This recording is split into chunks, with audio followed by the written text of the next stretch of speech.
दोस्तों defence expo 2022 के इस बार के एग्जीबिशन को आउटस्टैंडिंग डिफेंस एक्सपो इवेंट के रूप में इसीलिए भी देखा जा रहा है क्योंकि बताया जा रहा है कि इस बार के एग्जीबिशन में पहले के सभी रिकॉर्डों को तोड़ते हुए करीबन 451 एमओयू के ऊपर जहां पे हस्ताक्षर हुआ है तो वहीं पे इसका लागत 1,53,000 करोड़ रुपया का है। और एग्जीबिशन के महत्व में चार चांद लाया है स्वदेशी हथियार। दोस्तों एग्जीबिशन में कई तरीके के स्वदेशी हथियारों को जहाँ पे पेश किया गया है तो वहीं पे भारत के भविष्य के ड्रोन फ्लीट कैसा होगा उसका भी एक ब्यौरा इस एग्जीबिशन के दरमियान आया है। दोस्तों आज के इस वीडियो में आप लोगों को भारत के ड्रोन फ्लीटों के दो बड़े और महत्वपूर्ण अपकमिंग ड्रोनों के बारे में बताऊंगा जो कि आर्म फोर्सेस में आर्म ड्रोन के रूप में इस्तेमाल होगा। जिनमें वीडियो के सबसे पहले हिस्से में मैं आप लोगों को तापस BH-201 अनमैन एरियल व्हीकल के अनमैन कॉम्बैट व्हीकल बनने के खबर के बारे में बताऊंगा, जबकि वीडियो के आखिरी हिस्से में प्राइवेट कंपनी की तरफ से निर्माण किए जाने वाले एक ऐसे ड्रोन के बारे में बताऊंगा जो 8 हार्ड पॉइंट के सहारे भयंकर तरीके के हथियारों को लेकर उड़ान भर सकेगा। तो डिटेल में इन दोनों फ्यूचर ड्रोनों के बारे में जानने के लिए वीडियो के आखिर तक बने रहिए और चैनल को सब्सक्राइब और वीडियो को लाइक जरूर कीजिए। दोस्तों करंट वॉरफेयर या फिर कहे तो 21st सेंचुरी के वॉरफेयर में ड्रोन को सबसे महत्वपूर्ण हथियार के रूप में देखा जाता है।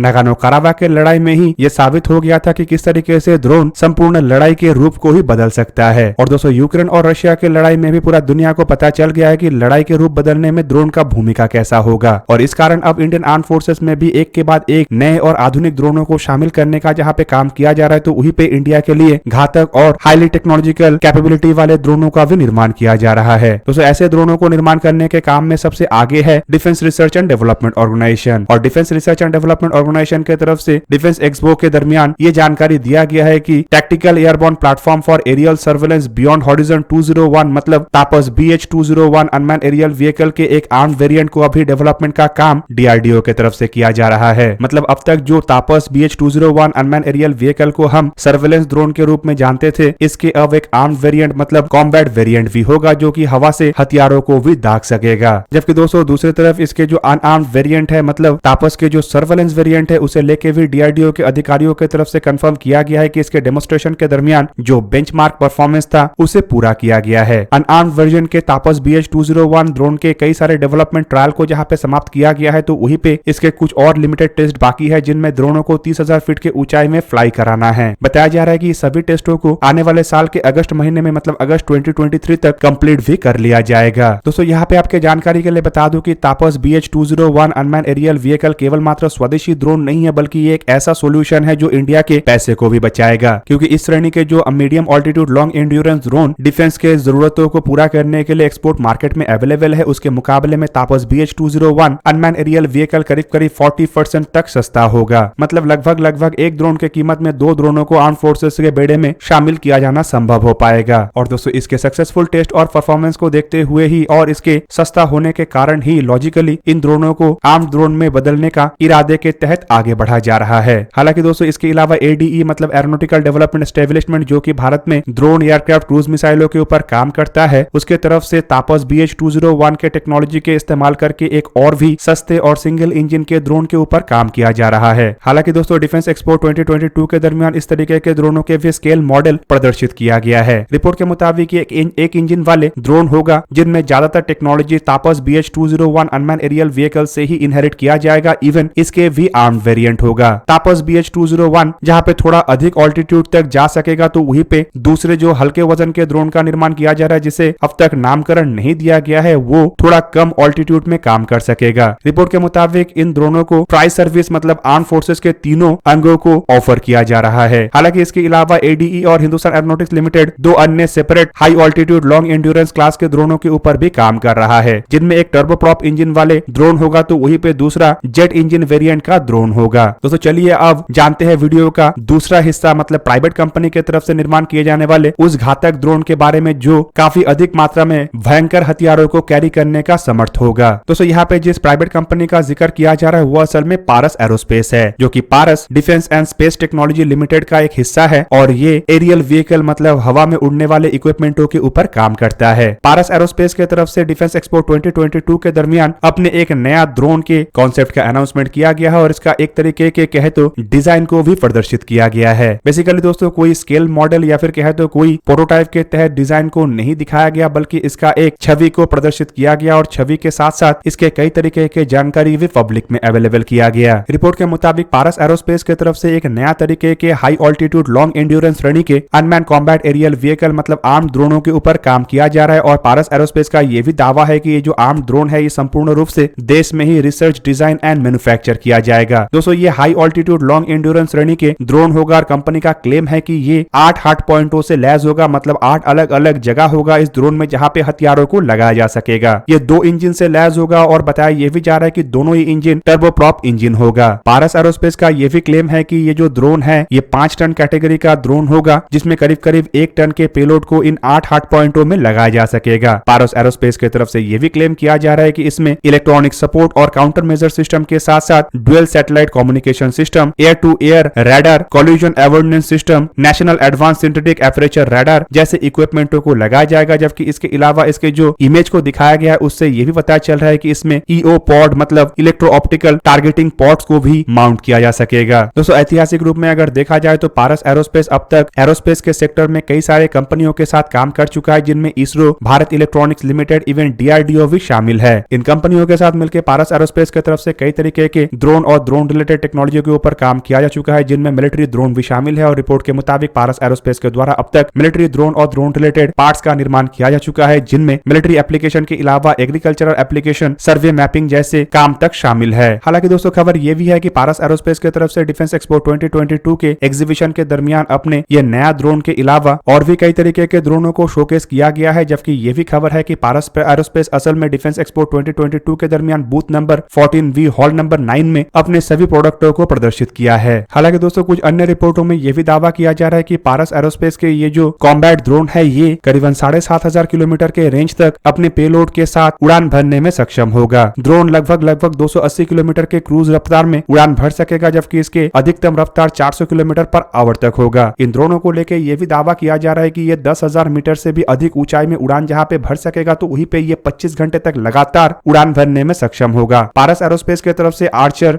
B8 unman combat aerial vehicle को भी प्रदर्शित किया गया है, जो कि एक 24.5 किलोग्राम के ऐसा ड्रोन है जो 8 सेट के 45 मिलीमीटर के मोटर बॉम्ब को कैरी कर सकेगा। हालांकि दोस्तों ड्रोन का मामला यहीं पे ही समाप्त नहीं होता है, बल्कि इस बार के डिफेंस एक्सपो में तो अलग अलग कंपनियों की तरफ से कई सारे ड्रोनों को प्रदर्शित किया गया है। लेकिन इन ड्रोनों में और एक आंखों को आकर्षित करने वाला ड्रोन था गरुड़ एरोस्पेस की तरफ से निर्माण किए जाने वाले वज्र स्टेल्थ ड्रोन। हालांकि दोस्तों वज्र स्टेल्थ ड्रोन के बारे में भी उतना जानकारी पब्लिकली अवेलेबल नहीं है, लेकिन बताया जा रहा है कि ये एक स्वेप्ट विंग वाले ड्रोन का कॉन्सेप्ट है, जो कि हिंदुस्तान एरोनॉटिक्स लिमिटेड के PTAE-7 3.43 किलोन्यूटन के इंजन के सहारे इस्तेमाल होगा। इसमें सॉफ्टवेयर के मामले में लॉकहीड मार्टिन कनाडा की तरफ से अपने अनक्रूड एरियल सिस्टम सॉफ्टवेयर का प्रदान जहां पे किया जाएगा, तो वहीं पे बताया जा रहा है कि ये 5 से 6 घंटे तक लगातार उड़ान भर सकेगा और छोटे आकार के ड्रोन लॉन्च एमुनेशनों को ये कैरी करने में सक्षम होगा, वो भी अपने खुद के इंटरनल वेपन बे में। हालांकि दोस्तों लग रहा है कि ये ड्रोन उतने बड़े आकार का ड्रोन नहीं होगा और उतने शक्तिशाली ड्रोन नहीं होगा, लेकिन ये एक तरीके के स्टेल्थ ड्रोन होगा जो कि दुश्मन के रडार को चकमा देते हुए काम कर सकेगा। जबकि इसी तरीके के सिमिलर प्रोजेक्ट के ऊपर डीआरडीओ भी काम कर रहा है, जिसे स्वेप्ट ड्रोन का नाम दिया गया है, जो कि छोटे आकार का एक ऐसा ड्रोन है जिसे आप गरुड़ ड्रोन के स्केल डाउन वर्जन भी कह सकते हैं, जो कि एक टेक्नोलॉजी डेमोन्स्ट्रेशन के रूप में बनाया गया है। लेकिन इसका एक बड़े वर्जन मतलब बड़े आकार के कॉम्बैट ड्रोन के ऊपर भी डीआरडीओ काम कर रहा है, जो बेसिकली गरुड़ कॉम्बैट ड्रोन का नाम दिया गया है, जबकि इसे पहले औरा ड्रोन भी कहा जाता था। फिलहाल अगर देखा जाए तो ड्रोन के मामले में भारत काफी हद तक आत्मनिर्भर हो चुका है और माना जा रहा है कि आने वाले समय में संपूर्ण रूप से ड्रोनों के मामले में भारत आत्मनिर्भर हो जाएगा, चाहे वो हाई ऑल्टीट्यूड लॉन्ग एंड्योरेंस श्रेणी के अनमैन कॉम्बैट एरियल व्हीकल हो या फिर medium altitude long endurance drone हो। इवन ये भी खबर है कि बायरेक्टर TB2 जैसे छोटे आकार के ड्रोन के ऊपर भी भारत काम कर रहा है और हाई ऑल्टीट्यूड लॉन्ग एंड्योरेंस श्रेणी के ड्रोन के ऊपर भी हिंदुस्तान एरोनॉटिक्स लिमिटेड काम कर रहा है। स्टेल्थ ड्रोन से शुरू करके टारगेटेड ड्रोन, लॉइटरिंग म्यूनिशन से शुरू करके स्वाम ड्रोन, सभी कुछ अब भारत के अंदर स्वदेशी कंपनियों की तरफ से निर्माण किया जा रहा है, जो एक तरीके से देखे तो काफी पॉजिटिव साइन है, क्योंकि इससे केवल मात्र भारत की ही जरूरतों को पूरा नहीं किया जाएगा, बल्कि एक्सपोर्ट मार्केट में भी जो ड्रोन के चाहते उसे पूरा करते हुए भारत के जो $5 बिलियन